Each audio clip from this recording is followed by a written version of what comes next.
اعوذ باللہ من الشیطان الرجیم بسم اللہ الرحمن الرحیم۔ السلام علیکم۔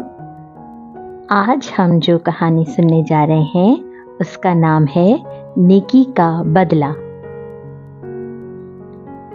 ایک جنگل تھا، اس میں ایک بوڑھی عورت رہتی تھی، لیکن جب وہ جوان تھی تب اس کی شادی ایک شخص سے ہوئی اور وہ اس شخص کے ساتھ اس گھر میں شادی ہو کے آئی تھی۔ وہ ایک بہت غریب سے لوگ تھے۔ وہ دونوں میاں بیوی ہنسی خوشی رہا کرتے تھے۔ ان کے کوئی اولاد نہیں ہوئی تھی تو انہوں نے اپنا کام دوسری طرف شروع کر دیا تھا، اپنا دھیان بٹانے لگے تھے۔ اس عورت کو پھولوں سے بہت پیار تھا۔ اس نے اپنے گھر کے باہر 2 طرح کے گلاب لگائے، ایک سرخ رنگ کا اور ایک سفید رنگ کا، white rose and red rose. اس کو یہ دونوں گلاب بہت پیارے تھے۔ ان گلابوں کے پودوں سے وہ بہت پیار کرتی تھی۔ کچھ عرصے بعد ان دونوں کے ہاں 2 بیٹیاں پیدا ہوئیں۔ اس نے ان دونوں بیٹیوں کا نام انہی گلابوں کے اوپر رکھ دیا، ایک کا نام سفید گلاب اور دوسری کا سرخ گلاب۔ وہ اپنی بیٹیوں سے بہت پیار کرتے تھے۔ پھر ایک دن وہ شخص بیمار ہو گیا اور اس کا انتقال ہو گیا۔ وہ بوڑھی عورت اپنی بیٹیوں کے ساتھ اب تک وہیں اپنے شوہر کے اسی گھر میں رہتی تھی۔ اس کی بیٹیاں بہت پیاری تھیں، بہت ہی اچھی بیٹیاں تھیں۔ اپنی ماں کا بہت کہنا مانتی تھیں، اپنی ماں کے کسی بھی کہنے کو کبھی نہیں ٹالتی تھیں، کبھی ان کے ساتھ بدتمیزی نہیں کرتی تھیں، اور جو ماں کہتی تھی وہی کرتی تھیں۔ اپنی ماں کا بہت ادب اور لحاظ کرتی تھیں۔ اور اب جب کہ ان کے باپ کا سایہ بھی ان کے سر کے اوپر سے ہٹ گیا تھا، یعنی ان کے والد صاحب اب زندہ نہیں رہے تھے، تو وہ اور زیادہ اپنی ماں کا خیال رکھنے لگی تھی۔ پہلے تو جب ان کا باپ تھا تو وہ اس سے لاڈ کر لیا کرتی تھی۔ باپ ان کے نخرے اٹھاتا بھی تھا، لیکن سب تہذیب اور تمیز بھی سکھائی جاتی تھی۔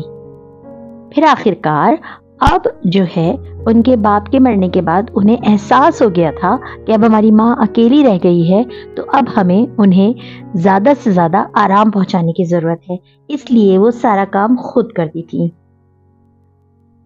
رات کو ماں آرام سے بستر میں لیٹی تھی کہ ایک دم ایک بہن نے ایک چیز کے زور سے دروازے پہ ٹکرانے کی آواز سنی۔ وہ دونوں بیٹھی اپنا گھر کا کام نپٹا کر کچھ پڑھنے میں مصروف تھیں۔ سارے گھر کا کام بھی وہ دونوں بچیاں ہی کیا کرتی تھیں اور ماں کی خدمت بھی کرتی تھیں اور پڑھائی بھی ساتھ ساتھ کیا کرتی تھیں۔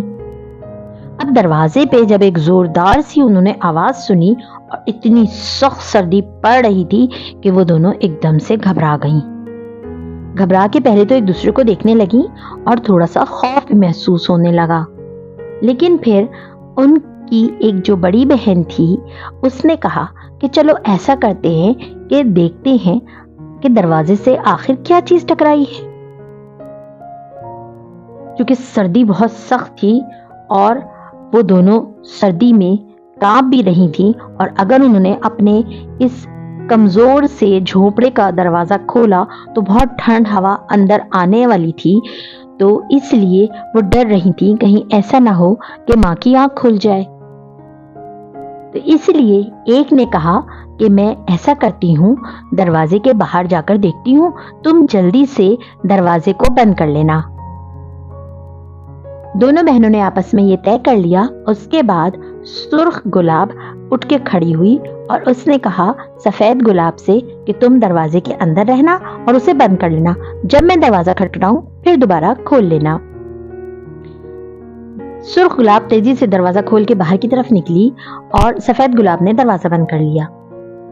سرخ گلاب نے دیکھا کہ اس کے جھوپڑے کے پاس ہی ایک ہرن